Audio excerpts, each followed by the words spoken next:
together, we'll be happy to do it that way. How do you want us one on? There's strength in numbers. Whatever you need. Either way, I was like, we'll just kind of stand and. That's cool. I got do you. What you gotta do. I got this. Yeah, we don't have a mic stand for you. It's okay. I guess that's what I'm for. Well, if we had a lectern, we would have. It's okay.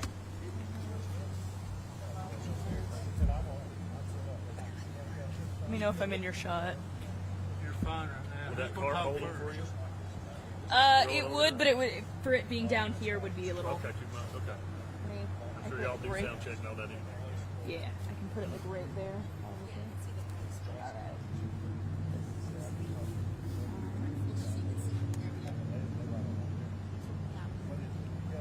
Tell me when you're ready. All right. I'm ready. It's at the top.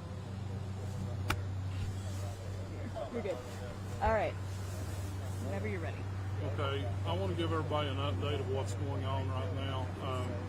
We're still in the middle of some search and rescue missions right now, but first responders have been on the scene since Friday morning working around the clock, and they're still out there, and we put in over 1,000 man hours since Friday.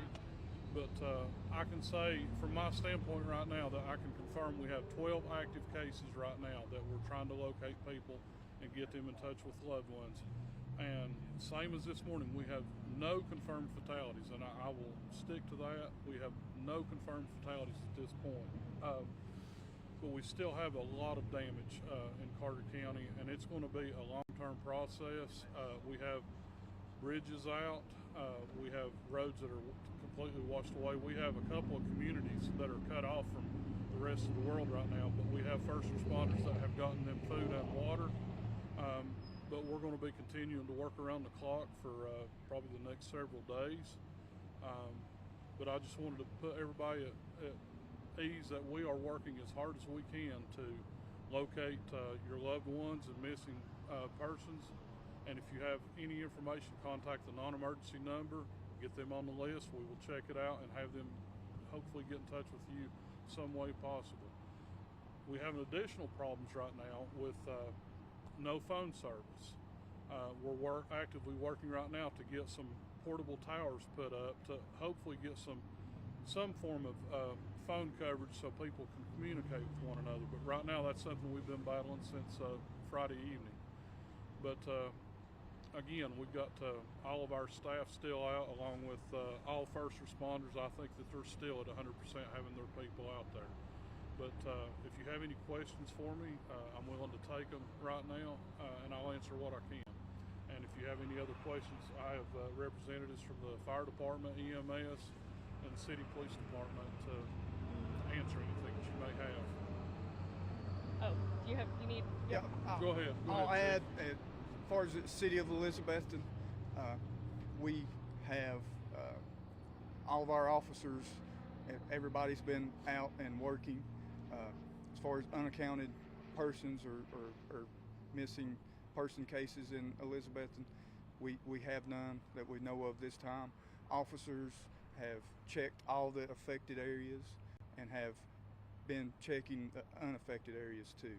Obviously, lack of phone service and communication is a concern, and want to offer our non-emergency tip line to also report to those. Please do not contact our 911 for just welfare checks and not being able to contact loved ones. Also, traffic is heavy with the Broad Street Bridge out. We did just recently get to open the Elk Avenue Bridge downtown. If you're going through Elizabethton, seek alternate routes to avoid Elizabethton.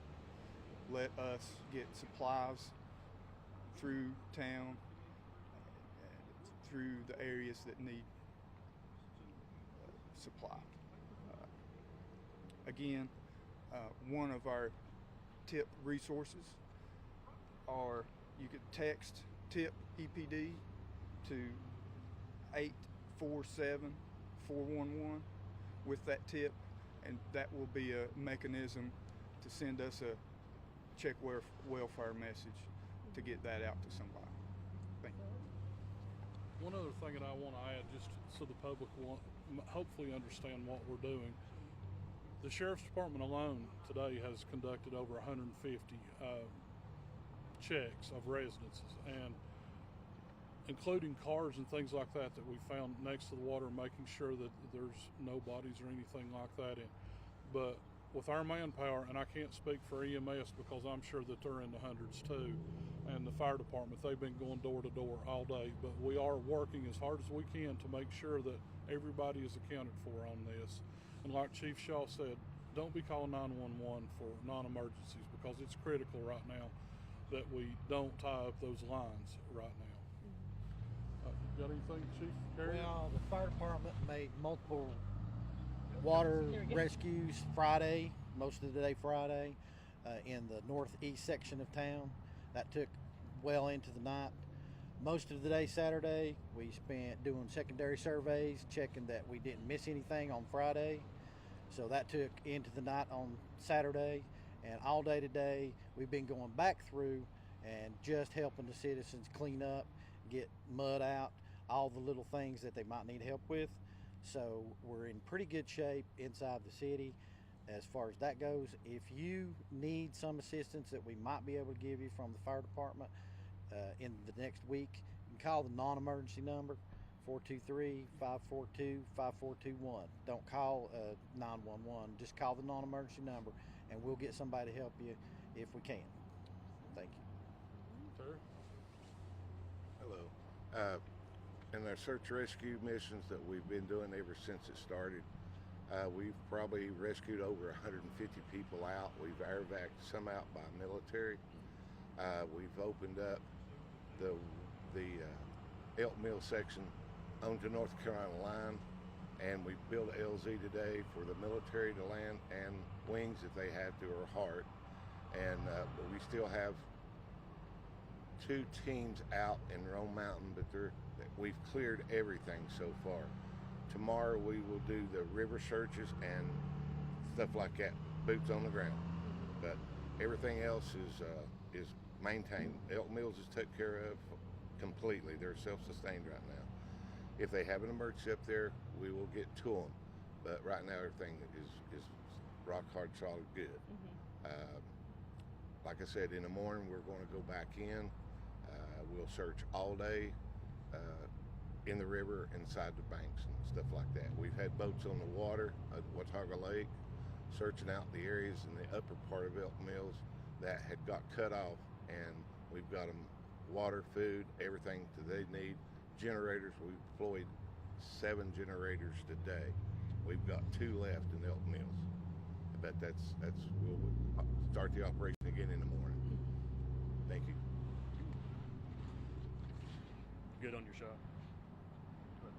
I want to offer first to every member of the public in Elizabeth and Carter County. I hope you understand the challenge that's faced all of our first responders, and we hope that you have patience with them. I know we're on now day 3 of this disaster, and want to say that we've seen a coordinated and combined effort from multiple government agencies. If it's the Carter County Sheriff's Office, if it's Carter County 911, Carter County Emergency Management Agency, the Carter County Rescue Squad and EMS that's spoken, Elizabethton City Police Department, Fire Department, the Highway Department for the county, Street Department for the city, other agencies that have shown up to help us from across the state, and anybody and everybody we could grab from state and federal to bring them to bear to this problem.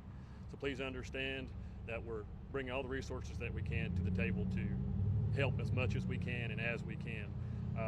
And I want to thank all those agencies involved again for just diving in and getting the job done. They've worked hard. It's not been about jurisdiction, it's been about need. And I've seen people get in a room together and huddle and make things happen, because that's what it's all about, is trying to make the response as effective and as efficient as possible. So I want to commend everyone who's worked, city and county and outside agencies that have come in to help us. I also want to give you a quick update on some Elizabethton utility status. Elizabethton Electric on Friday had roughly 12,000 outages out of our 20,000 meter count. So significant outage in the aftermath of the storm on Friday. On Saturday, we'd worked that down to around 5,000 outages in our service territory. And as of today, we should be at 2,500 outages or less. A similar story of damage and recovery for Elizabethton Water Resources. We initially lost 2 water plants, the one in Hampton and the one in Valley Forge, which supply roughly 2/3 of the city's water. Our one remaining plant and also the water we purchased from the Watauga River Regional Water Authority remained in service. Very much appreciative of that. But since then, as of last night, we had the Hampton water plant operational, and as of earlier today, we had the Valley Forge plant operational. So our water production plants are fully in service. So again, we ask for patience from folks as the system refills. So then you will have intermittent water service or outages until then, and we can get our water tanks filled. We'll eventually have water pressure and volume return to normal, unless we have additional water breaks that we have to find and repair. Our precautionary boil water notice is in effect until further notice. We hope to have an update on that in the next day or two, but until further notice, the precautionary boil water notice is in effect for Elizabeth. Thank you. I want to add one thing. Okay. As far as the water and electric service, the folks that are lucky enough to have both running water and electricity, please boil your water. Use your water for drinking. Save the bottled water for the folks in our community that either lack. There's a whole lot of folks that lack both electric and water, and it's going to be a long time before those services are restored in a lot of areas. So that's one of the greatest needs in the community is if you have electric and water, use your own water for your own drinking. Conserve the bottled water for our responders and our folks that don't have that capability. Thank you. I just wanted to say one thing. We've had probably over 50 different divisions come into this area as far as Nashville and West Tennessee. And everybody brought in boats, everything that's possible. And we want to thank them for that also. Elk Mills, like I said, the fire department just took over command up there, done a wonderful job on it, and we're going to concentrate elsewhere. We had 7 Air National Guards in, 2 of them just left, one going to Irwin, one going back to Knoxville. We still got 3 at the pad so far, so I just wanted to mention that. Thank you. Yeah, that's what I wanted to address also. One thing that I forgot to address, a lot of people are asking about donating things. The Park and Rec Department on Mill Street in Elizabethton, that is a drop-off point, and that would help us a whole lot if you would take those things down there, and they have plenty of volunteers to help out with that. If you are in the Roan Mountain area, First Baptist Church in Roan Mountain, they have a shelter set up there, and if you're up that way and you want to donate, then donate up there. But thank you for bringing that to my attention on the donations. We've been kind of overwhelmed with people asking where they can bring things, and they have it centrally located there. And as things change, locations may change. We will keep you updated and informed on that. But Mill Street, that is a pivotal point right now if you want to bring water, food, supplies, things like that, and that would help out tremendously. And Sheriff, I'll say it's the Park and Rec Center is 300 West Mill Street, Elizabethton, and if you could, water, non-perishable food items, and you have baby supplies. If we could probably limit ourselves to that, that would be helpful. Again, that's for individuals to drop off, and also individuals, if you need supplies for yourself or for loved ones, please come to, again, the Rec Center at 300 West Mill Street in Elizabethton. They will have it. We're open 8 a.m. to 8 p.m. Today, and we intend to do so tomorrow. If that time changes going forward or the need is there, we will update from there. Thank you.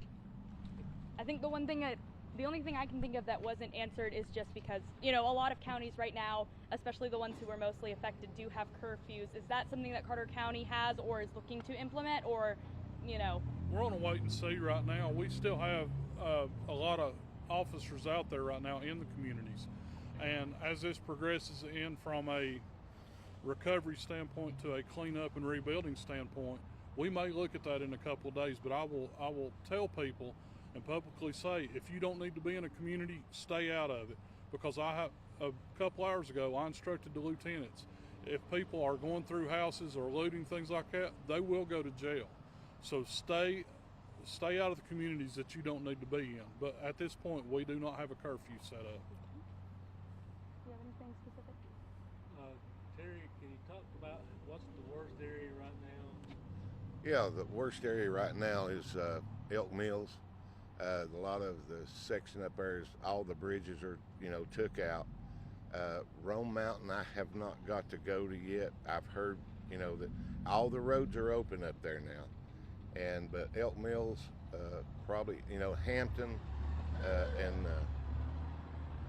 Rome Mountain, Hampton, and Elk Mills is really devastated. Completely cut off from the community. And our job was today to get all that resources into them, and everything's good right now. And we'll be doing the same thing tomorrow. Okay, more questions? You got more? You have anything?